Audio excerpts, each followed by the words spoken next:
Hello. Hi. Dr. Schwarzmeyer. So what's going on here? Are you comfy? Yes. You look comfy.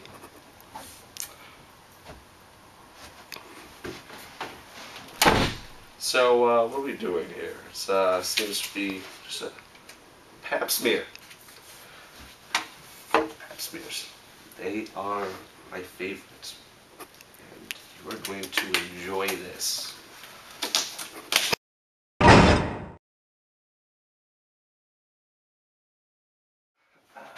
Alright. So we're gonna...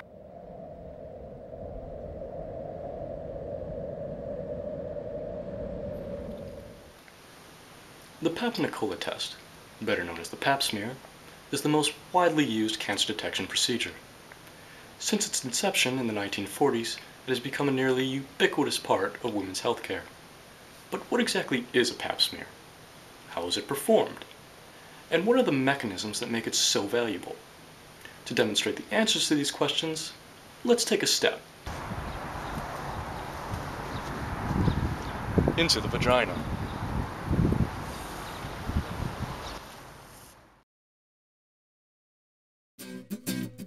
Well, I guess it would be nice if I could touch your body.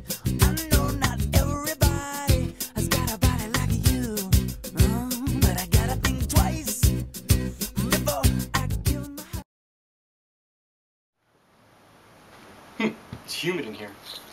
Now, as I was saying, the Pap smear is used to detect abnormal cells present in cervical and vaginal tissue and extract these cells for analysis to determine whether they're evidence for cancerous or precancerous changes. Alright. You can feel a little bit of pinch, a little bit of pressure.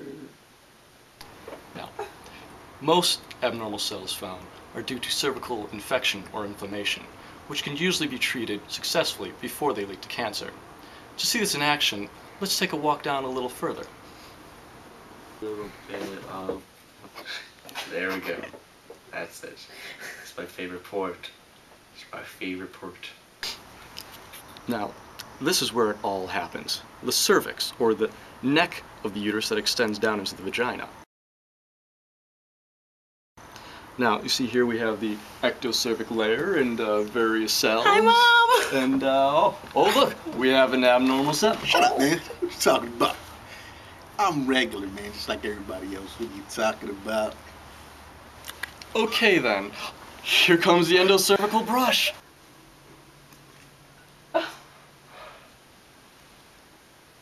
We're just gonna do a little bit of swabbing.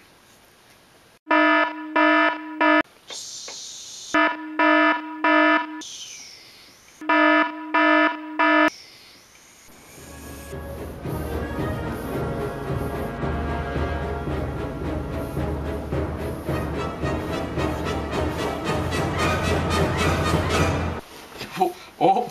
Oh no, they got me. Success.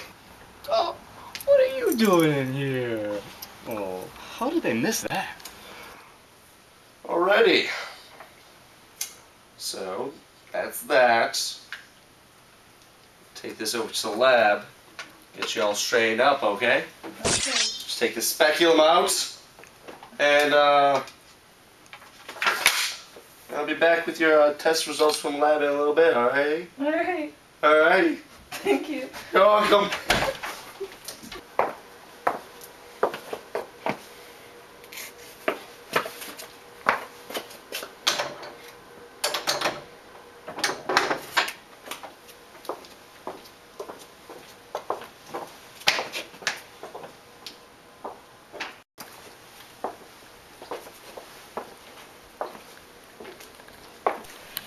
Okay, we're in the carrying tube now.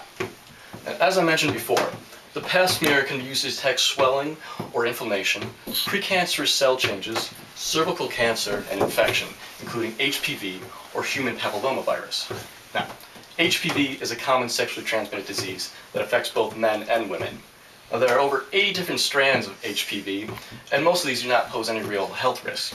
However, some strands cause genital warts in both genders and cause cellular changes that may lead to cervical cancer in women, making HPV a major risk factor for cervical cancer.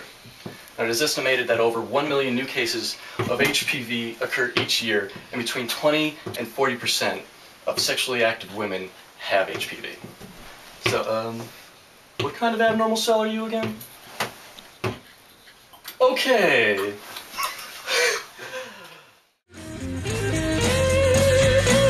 There must be some kind of way out of here.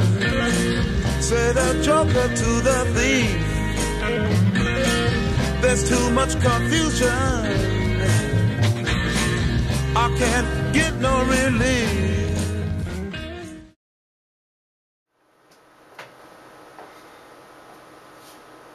Microscope. Microscope. Microscope. Gonna do Pap Smear on the microscope. Microscope. Alright.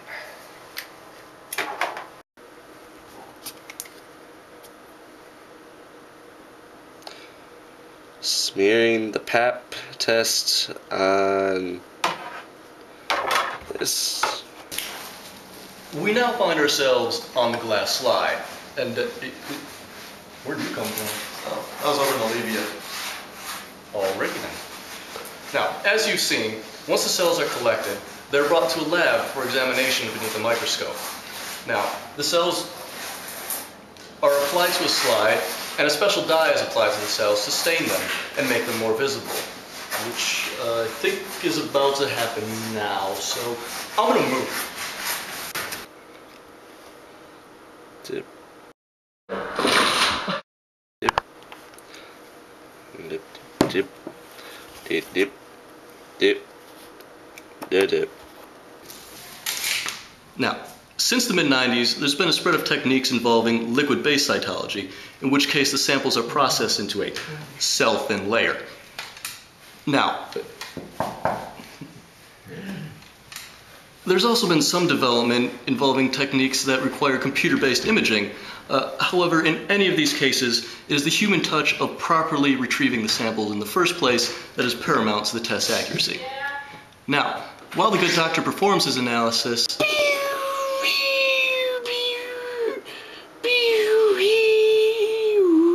let's take a look at the history of Pap smears.